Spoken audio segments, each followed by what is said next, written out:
DND New Year's call. Unfortunately, I was not able to come around because I joined the president in areas in Misamis Oriental, Hingaog City, and also in Osamis. You know, the president is very, very busy, and we are thankful that we came home safe because we have 3 attempts in the airport because it's continuously raining. And I would like to thank the president. First of all, I would like to thank the president for the trust and confidence. And I commit myself to be loyal to the mandate of the Armed Forces of the Philippines and the DND in securing the state and protecting our people, and also protecting this administration. We would like to announce that the AAP and the DND are together to ensure the success of the Marcos administration. Yan lang po, at maraming salamat. I am happy to be back.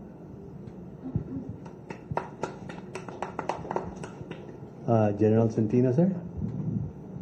Magandang hapon po sa inyong lahat at maraming salamat sa inyong pagpunta.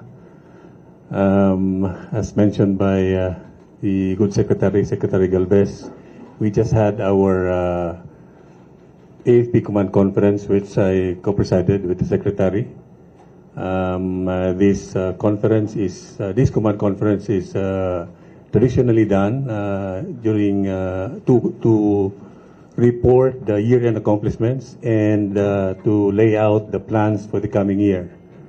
The activity was attended by the senior officers based here at the General Headquarters, and joined also by the major service commanders from the Army, Air Force, and the Navy, and the area commanders all over the country. And we have also the Joint Task Force commanders, component commanders of the Army and Army, Air Force, and the Philippine Navy. During this conference that we have, I laid out my guidance. Of course, the Secretary also gave out his own guidance to the senior officers, and we made this as to jumpstart what the DND and the armed forces will be doing in the coming year. As mentioned also, yesterday we had the DND AFP New Year's call. This is a tradition that we usually do at the start of the year, wherein the senior officers from all over the country, officers from the 3 major services, pay a call to the Secretary and to the Chief of Staff. And this was done successfully yesterday. And yes, as mentioned, we had a smooth transition of command, and we made sure that activities are not disrupted. That's why the activities lined up for the past week, since Monday until today, have been followed. And we're glad that all of these have were completed without much disruption. So again, thank you for coming, and we're ready to answer your questions. Thank you. Thank you very much, General Centino. So with the permission of our principals, we will now start the open forum. Who would like to go first? Yes, first will be Anne, and then followed by Karen. Yes, Miss Anne. Sir, good afternoon. I'm Soberano, sir, of Bombo Radio Philippines. Sir, may mga usapan po, sir, na may mga issue po na trouble or internal conflict within armed forces of the Philippines. Sir, ito po daw ibakiwas sa batas na pinagtibay dati ng Pangulong Duterte. Sir, ano po ba ang katotohanan dito sa mga issue na to? Totoo po ba na itong batas po ay nagsangkip po ng internal conflict within the armed forces of the Philippines? At para po sa inyo, ano po ba yung reaction niyo, sir? Nais niyo po bang i-repeal itong batas or amyandahan po? Ano po yung pananaw niyo dito sa nasabing batas, sir? Yeah. Yeah, there were reports, as you've said. Republic Act 11709 was passed and implemented last July 1 of last year. And alam mo, kung merong bagong batas, yung pag-implement nito, meron of course when implementing this, may mga birth pains. I mean, there are usually questions as how this should be implemented. That's why the AFP submitted its recommendations to the Department of National Defense in coming up with the IRR, the implementing rules and regulations to specify how this law will be implemented. Perhaps there will be somehow need to improve some more how the implementing rules will be carried out. As I've said, these are birth pains, and I'm sure ginawa naman itong batas para sa ikabubuti ng armed forces. No? I would suppose our good legislators made this law for the betterment of the AFP. Yes, please. Sir, yung Senate ay magsasagawa sila ng pagdinig regarding po dito para sa pag-repeal or pag-amyenda ng nasabing batas. Sa posisyon nyo, sir, ano po yung posisyon nyo ngayon? Nais nyo po bang ituloy itong batas or i-repeal itong batas or amyendahan po? Ano po yung stand nyo dito, sir? Kasi may mga nagsusulong po, may mga naghahain ng mga House bills para amyendahan or i-repeal itong fixed terms na batas, sir. Sa level po ng AFP at DND, we can only recommend for the crafting of the IRR. Itong pag-amend is really for our legislators to craft, no? Siguro based on consultations, when legislators would seem to see that there are needs to improve or rectify some provisions. It's really up to them to come up with these amendments. What we can do is make recommendations. And well, bagong batas pa ito, perhaps we could give it a try. Siguro, yun nga, meron lang sigurong a little provisions or points that need to be clarified. Na hindi masyadong klaro perhaps, that has to be improved. But overall, I think, I would suppose that the law was really done to improve how we select, how we promote, how we attract our officers, including our enlisted personnel. And that is why I would think that maganda naman itong batas. Perhaps talagang itong mga questions will just be part of the initial processes that happen when laws are passed. Thank you very much, Anne, for your question. Yes, Secretary Galvez, sir. Kung makikita natin yung implementation ng law, sa akin, personal, ito parang personal ano ko, because I've been assigned in G1 for personal for almost 6 years. Kasi sa G1, dapat harmonize yung lahat ng policies on promotion, placement, and retirement. And I believe ang nakita namin dito, very untimely yung implementation because this also coincides with the exact date of the transition of the government. So nakita natin medyo yun ang nakita ko isa. Second, ang intention talaga namin noon when we were in the Armed Forces of the Philippines is really yung sa retirement ng Chief of Staff and also the major services para ma-break yung tinatawag nating revolving door policy.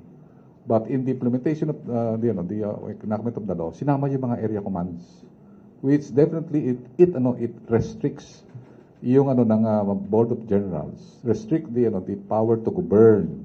Kasi sa governance, there are two primary considerations: power to govern and accountability. Ang nakita namin dito, na-limit yung power to govern at saka yung power to place, to place the right person at the right job at the right place. Kung makikita natin, kung 3 years ang area commander, magkakaroon ng tinatawag na stagnation sa... Ladies and gentlemen, ang organization ng armed forces is very dynamic.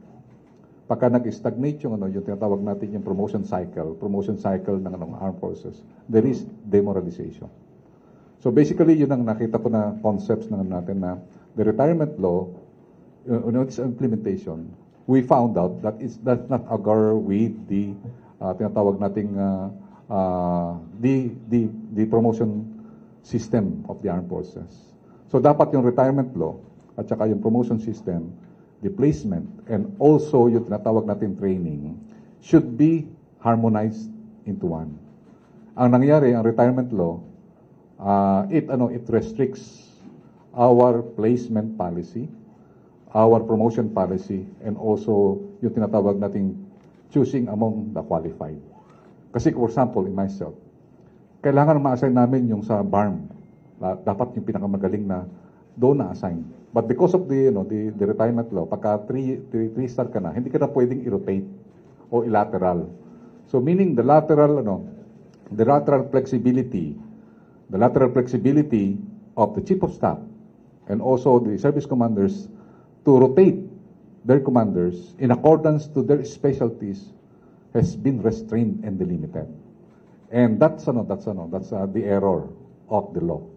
Meaning, nakita natin yung tinatawag namin sa system dynamics is that this is a policy delusion of an existing law on promotion. Thank you very much, sir. Karen, you have the next question.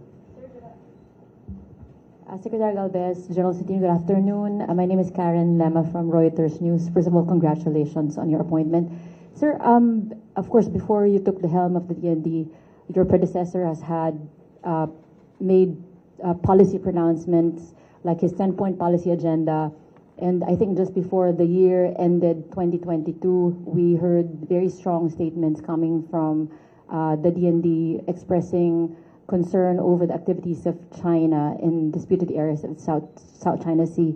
First of all, I'd like to understand how this policy will proceed under your watch. Is this going to be continued?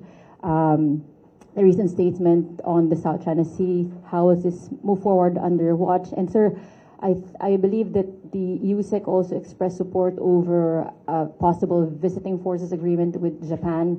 May I know what your stand on that, if there's been progress? I have been given the report and also the presentation, extensive presentation of the 10-point defense agenda. As I have said earlier, what have been sustained by my predecessors, I will continue. In fact, yung media report, I want to correct the media report. No one from the department has resigned. My policy is everybody will be retained because I have no intention of bringing people because for now I'm holding two positions as Secretary of OPAP at the same time Secretary of National Defense. With the transitions that I had, I want to maintain the complete team because I know maganda yung ginawa ni General Faustino. The DND has tinatawag nating a strong DND AEP team. Which really nakita ko yung mga member ng mga execom natin, mga number 1 from their classes, yung mga talagang mga performer previously that I knew. And then talagang magagaling yung mga nilagay ni General Faustino. At saka yung mga nahandun na dati na sa Defense Department. And I saw that there is a ongoing professionalism. And in order to achieve yung smooth transition, dapat ang pinaka-importante dyan is you have to maintain all the personnel that have been there. And I will be doing that. And in fact, kung mayroon mang vacancy, yun ang pipilapan lang namin. All the assistant secretaries, sinasabi nating 9 and 10 secretaries that have given yung courtesy resignation. This is some sort of delikadesa yan eh. Alam naman natin pagka ibang boss, delikadesa yan na, sir, giving you the free hand to choose your team. But I believe nakita ko yung defense team at saka yung DND team. They're very strong. So yung lahat ng policy niya pertaining yung tinatawag nating territorial defense, internal security, and also yung mga tinatawag nating international engagement will continue and we will be further enhanced. Yung ating partnership with our partners and also yung ating policy na as much as possible, we will yung tinatawag nating policy na we are friend to everybody. So yun ang po natin and we will continue that. Sir, the VFA, the Japan VFA. The Japan PFA, I believe, when I was the chief of staff, kami yung nagano niyan na talaga yung kasi ang tripartite agreement is one of the best agreement that we had. Yung tinatawag nating kami yung pumirma niyan sa TDA ng Malaysia, Indonesia, at Philippines. Nakita namin mas maganda yung tripartite quadripartite agreements or bilateral agreements rather than multilateral kasi yung multilateral there are many variables, there are many interests. Mas maganda yung maghanap tayo ng tinatawag nating common interest, shared interest na protecting yung common global commons. Kasi ang natin talaga is we shared the interest of US and also with Japan on protecting the global commons. Ang nakita natin sa atin, ang pinaka-importante sa common good. When you say global, meaning it is in protecting humanity. Sir, follow-up na lang po, related to the either Secretary Galvez or General Centino. Last year, Secretary, the DFA, when there was a report on the building activities of China on 4 uninhabited features in the Spratlys, the DFA say they were trying to verify it. I'm just wondering if there's anything specific from the DND or the AFP. The verify po ba yun, if that's actually happening? Although the Chinese already said that described it as fake news. On my end, I need to have an extensive report yet. Kasi just been 2-day old. And then I would like to say that before I comment, I would like to have an extensive briefing first. Okay, thank you. Next question is Francis and then Victor. Hello, sir. I'm Francis po from The Inquirer. Sir, for General Centino, sir, the last 5 months, if you can share the story, what happened to you, the story behind it, the last 5 months you were replaced, tapos floating, then reappointed. If you can share the story behind it. Yeah. I relinquished command of the AP last August 8. That was about 5 months ago. And I was, my retirement date, my compulsory retirement date is on February 4 of this year. So I was still in active service, although I did not have any position. I was just here in Metro Manila, just near the camp, if ever I'll be called, because I'm still subject to military law, of course. So I have to make myself available. So there were some activities I had to attend as social functions, basically as an active military officer. And yes, just last week, I was called by Malacanang to take my oath of office. And that was actually last Friday. And the following day, we had this change of command. And I took over from Lieutenant General Bacar. Yes, sir. Sir, meron po bang explanation why you were, may explanation ba yung Malacanang sa inyo, why you were reappointed? And clarify ba nila if 3-year term ka daw, sir? Well, the reason for, it really have to be the decision of the president to appoint or terminate the designation of the chief of staff. So it's really, as soldiers, we just have to abide. When I relinquished command of the AFP last year, I accepted the order of the president and waited out for my retirement. And again, when I was appointed, I just had to accept the order. Sir, sinabi kong 3 years. It's really up to the president, as I've said. Okay, sir, last na. Sir, si First Lady, she came up with a video about appointments and she mentioned ISA. So, sir, what happened at ISA? Kaya, sir, the last year, and saan na po yung na-relieve na commander? I will still looking into that, and that's why nakita natin kanina nandito ang ating PSG commander. Hindi ko pa muna masasabi yung sagot dahil kasi we still have to look at that the intention of the first lady, and we hope that siguro ang nga nating mga first lady is that alam naman natin yung nakikita natin na some people are even using her name. Na-clarify niya lang na talagang gusto niya na yung kung ano yung recommendation ng Board of Generals, yun ang mamayani. I believe yun ang pinakaparang gusto niya na she still maintains yung integrity and professionalism ng armed forces, that no one can use the name of the first family. So ang ko lang is yung tanong mo rin kanina, let's look at the perspective kasi maraming questions na why it happened. Alam naman natin, as a saying goes, all things happens for the purpose.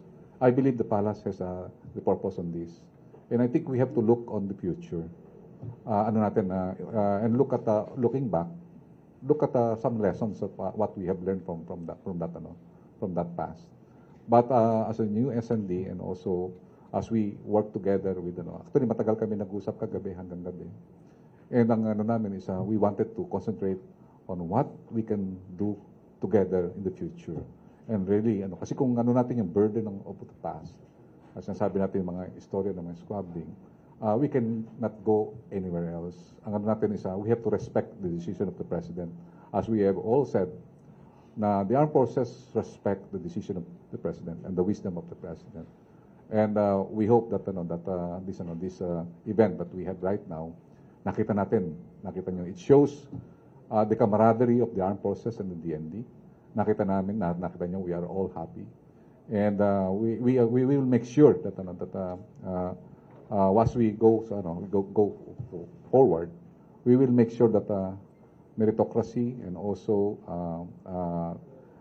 inclusivity and a sense of fairness will always prevail in the professionalization of the armed forces. We can assure that during our watch, we will also always maintain the integrity of the Board of Generals and the decision of the Board of Senior Officers. And with that is the one that we are asking to our leaders, that to respect the traditions and also the mandated power of the Board of Generals and our senior officers. So yun po ang gagawin na ginawa po namin. That's why one of my first activity as the SND is to have the taking of the oath of the chairman. We have the oath taking of the chairman of the Board of Generals, and we remind them that they have a sacred oath of really promoting the meritocracy and also promoting governance and goodwill in selecting the promotion and placement of people. Thank you, sir. Unfortunately, we only have time for one more question. So, Vic? Yes, kasi may mga gagawin pa si Secretary Galvez at si General Centino. To Sir, si Victor, sir, sa Malaya. Sir, to Secretary Galvez.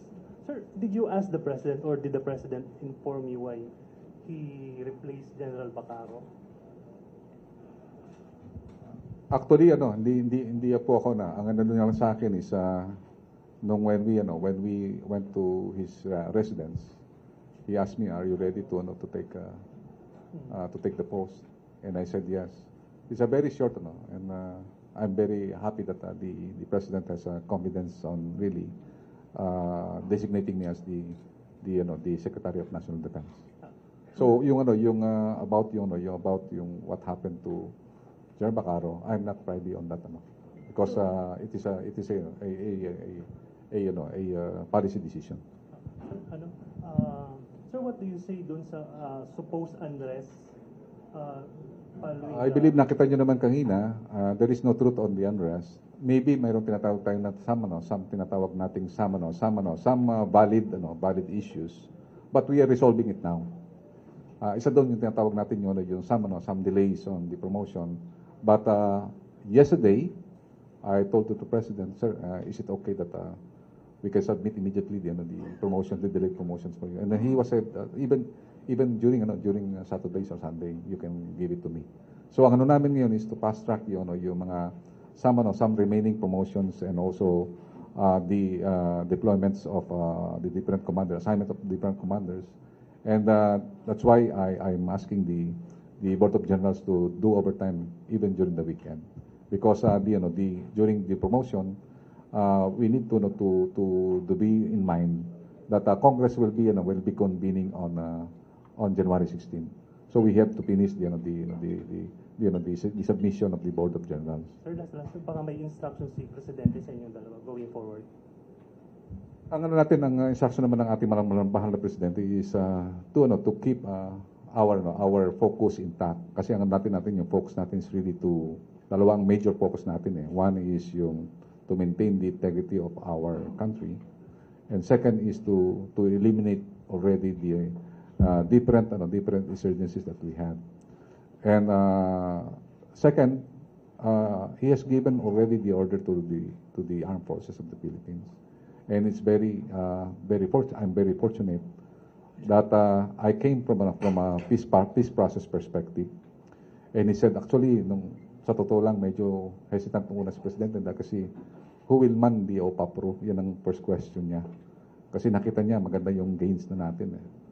And in fact, sabi nga namin is, mas maganda sir kasi mamemeri natin yun. Because his guidance during his meeting, second ID is that the military should refocus now its mission on supporting the peace process. And that's one of our guidance. To harmonize our mission, one of our core mission now of the armed forces is supporting the peace process to succeed. And that is our commitment. And we would like to convey to the President that the Armed Forces of the Philippines and the DND department is intact.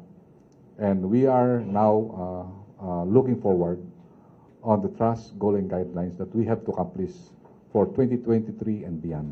Maraming salamat po. With that, we'd like to thank our principals, Secretary-Designate Carlito Galvez Jr. and AFP Chief of Staff General Andres Centino for their time.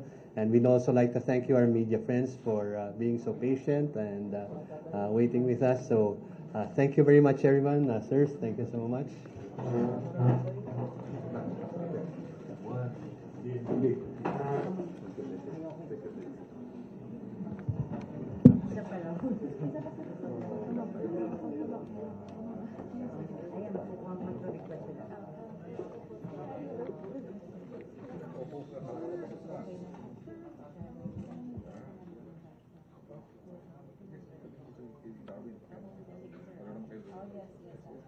Darwin.